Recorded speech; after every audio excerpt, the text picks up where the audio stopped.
अस्सलाम वालेकुम नाज़रीन, प्रोग्राम न्यूज़ टॉक में अवां खे चऊं था भली कार। पंहिंजे अॼु प्रोग्राम में ॻाल्हि ॿोल कंदासीं गज़ा में अमन जे क़याम जे हवाले सां। जेको आला सतही मुआहिदो आहे उन ते सहीहनि वारी तक़रीब जेका आहे उहा थी शर्म शेख में, जिते 20 खां वधीक मुल्कनि जे सरबराहनि जेको आहे सो शिरकत कई। अमरीकी सदर डोनाल्ड ट्रंप भी उते मौजूदु हुआ, पाकिस्तान जे वज़ीर आज़म शहबाज शरीफ भी हुआ। रजब तय्यब एर्दोग़ान खां वेंदे मुख़्तलिफ़ मुल्कनि जा सरबराह उन मुआहिदे वारी तक़रीब में जेको आहिनि सो उहो शरीक हुआ। हिकिड़े पासे थी जेको मुआहिदो आहे उन ते अञा ताईं खोड़ सारा सवाल उथनि पिया त केतिरो पाइदार हूंदो, जटादार हूंदो, अमन केतिरो थी सघंदो। ऐं गज़ा में जेका फ़ौजकशी कई इसराइल उन खे ॿीहर वरजाइण जे हवाले सां बि खोड़ सारा सवाल थियनि पिया त किथे उहो वरजाउ त न थींदो या उते वाक़ई अमन क़ाइमु थींदो। सो अॼु जे प्रोग्राम में पाण उन समूरी सूरत हाल खे सम्झण जी कोशिशि कंदासीं त ईंदड़ ॾींहंनि में, ईंदड़ वक़्त में हीउ जेको समूरो ख़ितो आहे उन में केतिरो अमन क़ाइमु थी सघंदो हिन मुआहिदे खां पोइ। गॾोगॾु पाण ॻाल्हि ॿोल कंदासीं त डोनाल्ड ट्रंप जेके आहिनि, का अहिड़ी तक़रीब हुजे में पाकिस्तान जी साराह करण खां नथा जेको आहिनि सो रही सघनि। ऐं गुज़िरियल ॾींहुं बि असांखे नज़र आयो त मुख़्तलिफ़ मुल्कनि जा सरबराह जंहिं तक़रीब में शरीक हुआ उन्हनि सभिनी खे छॾे करे उन्हनि पाकिस्तान जो ज़िक्र कयो, पाकिस्तान जे फील्ड मार्शल जो ज़िक्र कयो, उनजी साराह कई ऐं उनखां पोइ वज़ीर आज़म शहबाज शरीफ साहब खे ख़िताब जी बि दावत ॾिनी। सो पाकिस्तान ऐं अमरीका जे जेके रिलेशन ॾींहों ॾींहुं बहितर थियनि पिया उन ते बि पाण प्रोग्राम जे पहिरें हिसे में ॻाल्हि ॿोल कंदासीं। उनखां पोइ प्रोग्राम जे ॿिए हिसे में पाण ॻाल्हि ॿोल कंदासीं ख़ैबर पख्तूनख्वा में सियासी हवाले सां जेका तब्दीली आई आहे, जेका तब्दीली PTI जे अंदरियां आई आहे। ऐं गंडापुर साहिब जी जॻह ते सुहेल आफरीदी साहब 145 जे ऐवान मां 90 जेके आहिनि उहे वोट खणी गुज़िरियल राति वॾा वज़ीर चूंडिजी विया हुआ, पर उनजी हलबरदारी जी तक़रीब जेका आहे उहा अञा ताईं रोकियल आहे। ऐं हीउ मामिलो अदालत में बि वियो ऐं पेशावर हाई कोर्ट बि जेको आहे सो गवर्नर फैसल करीम कुंडी साहब खे हुकुम ॾिनो त सुहेल आफरीदी साहब खे हलफ़ खणाइनि। सो हीउ हलफ़ वारो मामिलो जेको आहे कहिड़ो रूप रंग अख़्तियार कंदो, गवर्नर साहब बि हलफ़ खणाईंदा या जेके असेंबली जा स्पीकर आहिनि उहे उन्हनि खे हलफ़ खणाईंदा। ऐं ईंदड़ ॾींहंनि में ख़ैबर पख्तूनख्वा जी जेका सियासी सूरत हाल आहे उहा कहिड़ो रुख अख़्तियार कंदी, प्रोग्राम जे ॿिए हिसे में पाण उन ते बि ॻाल्हाईंदासीं। सो हींअर पाण गज़ा में अमन जे क़याम जे लाइ जेको मुआहिदो थियो आहे उन ते ॻाल्हि ॿोल कंदासीं। GR बलोच साहब जेके आहिनि उहे असां सां टेलीफोन लाइन ते मौजूदु आहिनि। बलोच साहब दुनिया जे मुख़्तलिफ़ मुल्कनि में पाकिस्तान जे सीनियर सफ़ीर तौरु ख़िदमतूं सर अंजाम ॾींदा रहिया आहिनि ऐं हू ओवरऑल हिन समूरी सूरत हाल खे कीअं था ॾिसनि, हिन मुआहिदे खे हू केतिरो जटादार सम्झनि था, इहो असीं बलोच साहब खां सम्झण जी कोशिशि कंदासीं। बलोच साहब तमामु घणी महिरबानी, अवां असांखे वक़्तु ॾिनो। कीअं था ॾिसो सर हीउ जेको गज़ा में अमन जे हवाले सां तक़रीब थी गुज़िरियल राति, ख़ासि तौर ते पाण जेकॾहिं ज़िक्र कयूं त हाणे सूरत हाल अव्हांखे कीअं पई नज़र अचे, छाकाणि त 60,000 माण्हुनि जी शहादत उते थी आहे या अञा ताईं उते ॼण त गैर यकीनी वारी सूरत हाल आहे, समूरो इलाइक़ो तबाह करे छॾियो इसराइल। हाणे फ्यूचर छा था ॾिसो अव्हां गज़ा जो ऐं इहो अमन मुआहिदो अव्हांखे केतिरो पाइदार देरपा नज़र अचे पियो? बिस्मिल्लाहिर्रहमानिर्रहीम। सभ खां पहिरीं ॻाल्हि इहा आहे त ही मुआहिदे खे असांखे ब्रॉडर कैनवस में ॾिसणो पवंदो जी। त ही मुआहिदो पहिरियां जेके मुआहिदा हुआ मिडल ईस्ट जा, जंहिंमें कैंप डेविड हुजे चाहे ओस्लो अकॉर्ड हुजे, त उहे ॿिनी या टिनि धुरियुनि में हुआ।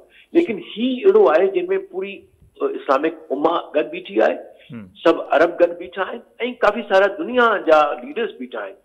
त तव्हां इहो ॾिसो त 25 जेके हेड्स ऑफ स्टेट्स आया उन में। सो इट इज़ जॾहिं हेड्स ऑफ स्टेट अचनि था, it is just not only photo opportunity, but they are also witnessing and they are sort of तारीख़ जे हिसाब सां हू हिकिड़ा उनजा बदिली था वञनि पिया, शहादत था ॾियनि त ही एग्रीमेंट थियो आहे। सो मां नुक़्तो जेको कढणु चाहियां पियो त मोस्ट इम्पोर्टेंट आउटकम इहो आहे त जेको ग्रेटर इज़राइल जो जेको हुनजो प्लान हो नेतन्याहू जो, उहो मुंहिंजे ख़्याल में इंशाअल्लाह अल्हम्दुलिल्लाह दफ़न थी वियो, किथे समुंड में हलियो वियो या उनमें। लेकिन ॿी ॻाल्हि जेका अहम आहे त ही पॉसिबल थियो फ़क़ति उन्हनि अज़ीम कुर्बानियूं जेके हिननि ॾिनियूं आहिनि गज़ा जे बहादुर अवाम, ख़वातीन, मर्दनि, उन ऐं शहादतूं जेके थियूं आहिनि ऐं पोइ जेको पूरे दुनिया जो वर्ल्ड ओपिनियन भी उन्हनि सां गॾु बीठो, जंहिंमें अल्हम्दुलिल्लाह पाकिस्तान बहुत सारे फहरिस्त ऐं ॿी ॻाल्हि जेका अहम आहे त पाकिस्तान इन सॼे प्रोसेस में असांजी leadership military and the political तमामु हिकिड़ो कलीदी किरदारु अदा कयो आहे। असांजो मिशन जेको UN में आहे उन ॾाढो कलीदी किरदारु अदा कयो आहे। सो इन करे जो इन ई करे ई अहम आहे इहो जेको ऐं तारीख़ी इनफैक्ट तारीख़ ताज़ जेके चइबो आहे न को मुआहिदो त ही तारीख़ ताज़ मुआहिदो आहे। सही त अवां इनखे देर पा या जटादार ॾिसो था छाकाणि त कुझु माण्हुनि जो ख़्याल आहे त मे बि इसराइल का वरी का अॻु भराई करे छाकाणि त कल्ह जेको नेतन्याहू जो बयानु हो जॾहिं ट्रम्प साहब बि उते पहुतल हुआ त हुन चयो त का फ़ौजी कार्रवाई ख़तमु थियण जी अञा ताईं ॼण तो गारंटी न पिया ॾियनि। ॾिसो हिन में ख़दशात त हर वक़्तु हूंदा आहिनि। ॾिसो इहा को बि गारंटी कोन थो ॾेई सघे बट नो आई थिंक हिन में उहे एलिमेंट्स आहिनि इन एग्रीमेंट में जेके हिनखे सस्टेनेबल ठाहींदा। छाकाणि जो जेके हुन में छा आहे त American state government and head of state उन्हनि पंहिंजी रेपुटेशन खे स्टेक ते रखियल आहे। त हाणे जेकॾहिं वाकई ऑलरेडी पहिरीं हिकिड़ी ख़राब हुई क्रेडिबिलिटी इज़राइल सां करण सां घणो वेझो करण जे, लेकिन हाणे हुनखे इहो लॻो आहे ट्रम्प खे त दुनिया खे वठी हलणो आहे। ऐं ॾिसो किथां खां किथे पहुतो आहे। पहिरियां हुन चयो त मां हिते रिवेरा ठाहींदुसि ऐं गज़ा जे सभिनी माण्हुनि खे तव्हां कढी छॾींदासीं। नाउ एग्रीमेंट में थियो आहे जेको हिननि पाण ॾिनो आहे त no Ghazan will be expelled from this, no from the Western. उन्हनि खे जेके हलिया पिया आहिनि उनखे वापसि अचणो पवंदो and it means in a way जेको ग्रेटर इसराइल वारो जेको हुयो प्लान उहो होपफुली ठप थी वियो आहे ऐं इंशाअल्लाह हमेशह लाइ ठप थी। सही।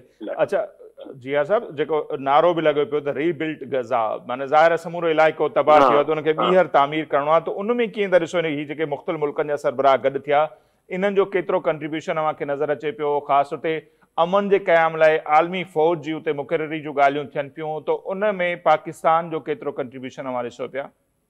जी डेफिनेटली हुन में हिकु वॾी हिकिड़ी कोलाबरेशन थी आहे। जंहिं वक़्तु तव्हांखे मां यादि करायां त जॾहिं वॉशिंगटन में हेड्स ऑफ स्टेट्स ऐं ॿिया मिलिया पिए उन मीटिंग पे थी त उन वक़्तु हिकिड़ी मीटिंग थी हुई पेरिस में जेतिरो घणो पब्लिसाइज़ न कयो वियो पर जेका रिकंस्ट्रक्शन ऐं पोस्ट ऑपरेशन जो जेको सॼो मरहलो आहे सो स्पीयर हेड कुझु कंट्रीज़ आहिनि जंहिंमें ख़ासि तौर फ्रांस जो सरे फ़हरिस्त आहे। ऐं उन में जेके असांजा गल्फ कंट्रीज़ आहिनि उन्हनि काफ़ी सारो कमिट कयो आहे। इनफैक्ट ट्रम्प बि इहो ॿुधायो पिए ऐं इहो ई चयो पियो ऐं साॻी तरह सां छाकाणि जो also they want some investment opportunity भी था है ना, लेकिन कम तमाम घणो ॾुखियो आहे। हींअर ई मूं रिपोर्ट पढ़ी पे ऐं ॿुधी पे त it will take it is I don't know several years to clear the debris only, but hopefully they can start from where it is clear उता उते उन्हनि खे करे। पर हाणे इमीडिएट इन्हनि खे मसलो जेको आहे सो आहे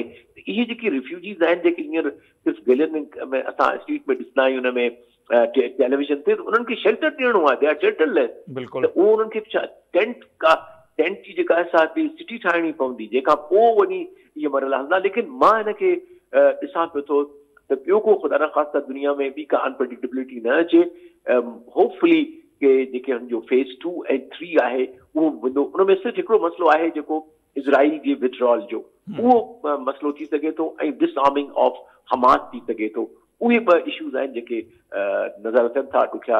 otherwise I am pretty optimistic. सही ज़बरदस्त। अच्छा पोइ हमास जीअं मां ज़िक्र कयो त उन्हनि जो फ्यूचर में रोल छा था ॾिसो छाकाणि त इहे जेके 20 नुक़्ता हुआ उन्हनि में त हमास खे पॉलिटिकल एक्टिविटीज़ ते बि ॼण बैन विझण जी ॻाल्हि थी, उन्हनि खे हथियार फिटा करण जी ॻाल्हि थी पर हमास त उन्हनि ते लाइ एग्री कोन पियो थिए ऐं गॾोगॾु उन्हनि इहो बि बयानु ॾिनो आहे त असां पंहिंजी सरज़मीन ते कंहिं बि धारी फ़ौज खे बि क़बूल न कंदासीं। हमास इहा स्टेटमेंट बि आहे।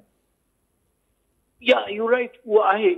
आई थिंक हमास त हिकिड़ो आइडिया आहे न माण्हू मतिलबु इहो हिकिड़ो एकेडमिक डिस्कशन थी वेंदी। लेकिन इहे जेके हूंदा आहिनि इहे इकाइयूं इहे के फिज़िकल शयूं कोन्हनि जिन खे तव्हां हितां खणी ॿिए कमरे में रखी छॾियो। No they are wrong, these are wrong people. ही माण्हुनि जे दिलनि में आहे त भई ही आइडिया आहे इन जे पोयां वञिणो आहे। सो हमास में बि नाले में न हमास न हुजे कुझु ॿियो बणिजी वञे but Hamas will stay in गज़ा। हींअर बि तव्हांखे मां ॿुधाईंदो वञा एंड आई वाज़ सरप्राइज़ हिकिड़ी रिपोर्ट पढ़ी त हींअर बि हमास जो हिकिड़ो फैक्शन आहे जेको जेके अचनि पिया कॉन्वॉयज़ उन्हनि खे जेको आहे सो रेप थो एज अ गार्ड, छो there was a plundering and looting, and that was the biggest problem they had. So Hamas not only stopped those people, punished them as well. हालांकि इतनी जंग का पो we think कि वो totally dysfunctional है. No, they have their own system. They go and catch the person who जेके looting कन पिया था, उन्हनि खे सज़ाऊं ॾिनियूं अथनि. So हुनजा रूट्स तमामु गहरा आहिनि, काफ़ी. I think they are very deep into the people's hearts and minds. बिल्कुलु. जीअं कल्ह बि हिकिड़ी ख़बर इहा बि आई त एतिरी जंग थी, एतिरा माण्हू शहीद थिया, पोइ बि BBC कल्ह रिपोर्ट कयो आहे ज़रियनि जे हवाले सां त उन्हनि जा 7,000 खां वधीक जवान चऊं, फौजी चऊं, जेके माना अंडरग्राउंड थी विया, उन्हनि खे वापसि अचण लाइ चयो वियो आहे. त मतिलबु एतिरी कुवत स्टिल उन्हनि वटि आहे. माशाअल्लाह आहे, या बिल्कुलु आहे, कोई शक न आहे हिन में. ॾिसो न हुननि जी, ऐं मां सम्झां थो इहा हिननि जी डिटर्मिनेशन आहे, सुमूद आहे, इन्हनि जो रिज़िलियंस आहे, जंहिं इहा वॉर विन कई आहे हिकु लिहाज़ सां, ऐं ही पीस विन कयो अथनि. It is Trump and if it was up to Trump और Netanyahu or some other people, he war बंद न थी सके हा, मुश्किल हो. It is all because of them, because of civil society. We must not forget that even symbolically जेके फ्लोटीला हलिया होता, एॾी सारी उन्हनि खे प्रोजेक्शन मिलियो, त पब्लिक ओपिनियन उन सां इस्तवार थियो. यूनिवर्सिटीज़ में प्रोटेस्ट थिया वेस्ट में सभिनी जॻहनि ते, ऐं पोरनि उन्हनि जेके हीअ 4 या 5 जेके मुल्क जिन्हनि हींअर एक्सेप्ट रिकग्नाइज़ कयो पैलेस्टीनियन स्टेट खे, that was all because of the public opinion, and that was possible with these humanitarian symbolic actions that we saw in the समूद फ्लोटीला. बिल्कुल. अच्छा बलोच साहब, जीअं पाण ॻाल्हायूं पिया गज़ा अमन मुआहिदे ते, उन सां गॾु गॾु जेका हिकिड़ी ॿी हैपनिंग आहे उन ते बि ज़रूरु ॻाल्हाइणु खपे. पाक US रिलेशन जेके डे बाय डे असीं ॾिसूं पिया त स्ट्रॉन्ग थींदा पिया वञनि न. पाकिस्तान जे फील्ड मार्शल खे घुराइण, उनखां पोइ पाकिस्तान जे वज़ीर आज़म जी UN जे इजलास दौरान जेका आहे फील्ड मार्शल जी मुलाक़ात. कल्ह ॾिसूं था एतिरनि मुल्कनि जा सरबराह हुजनि जिते तुर्की जो बि हुजे सरबराह, उते उन्हनि सभिनी खे छॾे, जीअं शहबाज शरीफ़ साहब खे उन्हनि डाइस ते अचण लाइ चयो, डोनाल्ड ट्रम्प उन्हनि ख़िताब बि कयो, हिक ॿिए जी साराद पंहिंजी जॻह ते, पर ॿिन्ही मुल्कनि जा जेके रिलेशन स्ट्रॉन्ग थियनि पिया डे बाय डे, उनखे कीअं पिया ॾिसो? ॾिसो, पाकिस्तान खे लामहाला मल्टीपोलर वर्ल्ड में एडजस्ट थियणो आहे. जॾहिं तव्हां मल्टीपोलर वर्ल्ड में एडजस्ट थियणु चाहियो था, and Pakistan is a power in its own right. Nuclear power आहे, मिलिट्री पावर आहे, साइज ऑफ द पॉपुलेशन आहे, ऐं सभ खां वॾी ॻाल्हि आहे स्ट्रेटेजिक लोकेशन आहे. सो we cannot become a pawn in one power's hands. One. Second, कॾहिं बि मतिलबु जेको आहे सो असांजो सभ खां वॾो फ्लॉ ई डिप्लोमेसी जो असांजो इहो हो त या त असां अमेरिकन कैंप में हुआसीं या उनजी एंटी हुआसीं. So it is a very balance foreign policy that we are following. अच्छा बिल्कुलु पाण ॾिसूं था, पर बाइडन वारो पूरो दौर त वज़ीर आज़म हितां जा इंतज़ार कंदा रहिजी विया, मन का फ़ोन कॉल अचे उहो कोन थियो. इवन परॾेही वज़ीर बि पाकिस्तान जो दौरो कोन थियो. ट्रम्प साहब जॾहिं ॿीहर आया आहिनि, पहिरें दौर में त काफ़ी सख़्तु हुआ पाकिस्तान लाइ, त हाणे काफ़ी महिरबान नज़र अचनि पिया. का तकरीर जेका हुजे, तकरीब हुजे, उन में पाकिस्तान जो ज़िक्र करण खां सवाइ रही नथा सघनि. त इहा जेका एतिरी महिरबानी आहे ट्रम्प साहब जी या अमेरिका जी, उनजे पुठियां रीज़न अवां कहिड़ा था ॾिसो? ॾिसो, उन में रीज़न समझ सिधो आहे त पाकिस्तान खे इग्नोर नथो करे सघिजे. If the global powers have to do the politics and protect their vital interests, geo-economic and geo-strategic interests, they cannot ignore Pakistan. They cannot have an adversarial relationship. In fact, Biden ji, I think, सबका failed jeka foreign policy jeka American president mein, it would be one of the most failed foreign policies. So I think because he is a very pragmatic person who does not status quo ke kon to bani jari kare unake. So because of his being pragmatic and seeing the change, जी मूं तव्हांखे ॿुधायो त किथां खां किथां हलियो आहे, केॾी ट्रांसफॉर्मेशन थी आहे. त गज़ा जे माण्हुनि खे कढी छॾियो आहे, उते ई बीठो आहे, ऐं he is saying long live Palestine. मतिलबु it is a huge transformation and pragmatism of a leader. ॻाल्हि इहा आहे. जी ठीक है बलोच साहब, तमाम घणी महिरबानी अवां असांखे वक़्तु ॾिनो। नज़ीर GR बलोच साहब, उनजो मौक़िफ़ अवांजे साम्हूं आहे ऐं वॾा सवाल इहे ई आहिनि जीअं कल्ह बि पाण ॻाल्हायोसीं, अॼु बि ॻाल्हायूं पिया त हिकिड़े पासे थी ज़बरदस्त अॻभराई थी आहे गज़ा जे हवाले सां, पीस प्रोसेस जेको आहे उहो अॻिते वधे पियो। ॿिए पासे इसराइली जेको वज़ीर आज़म आहिनि उन्हनि जा बयान बि सभिनी जे साम्हूं आहिनि। सो सभिनी खे ॾिसणो इहो आहे त फ्यूचर इन मुआहिदे जो छा आहे ऐं दुआ ई करे सघिजे थी इहो अमन बरक़रार रहे, माण्हू जेके वापसि अचनि पिया उहे पंहिंजनि घरनि में मोटी अचनि ऐं उते रीबिल्ड गज़ा उनखे ॿीहर तामीर करण जो जेको स्लोगन आहे उन ते अमल थिए ऐं माण्हुनि खे उन्हनि जा पंहिंजा अबाणा जेके घर आहिनि उहे वापसि मिलनि ऐं हिकु भेरो ॿीहर ई इलाइक़ो आबाद थिए ऐं उते पीसफुल माहौल हुजे ऐं फ्यूचर में पाकिस्तान ऐं अमेरिका जा रिलेशन बज़ाहिर नज़र अचे पियो ॾाढा बहितरी तरफ़ वञनि पिया।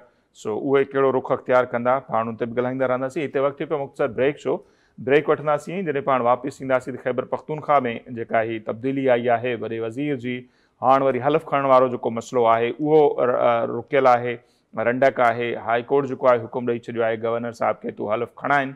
गवर्नर साहिब हिते कराची में वेठल आहिनि।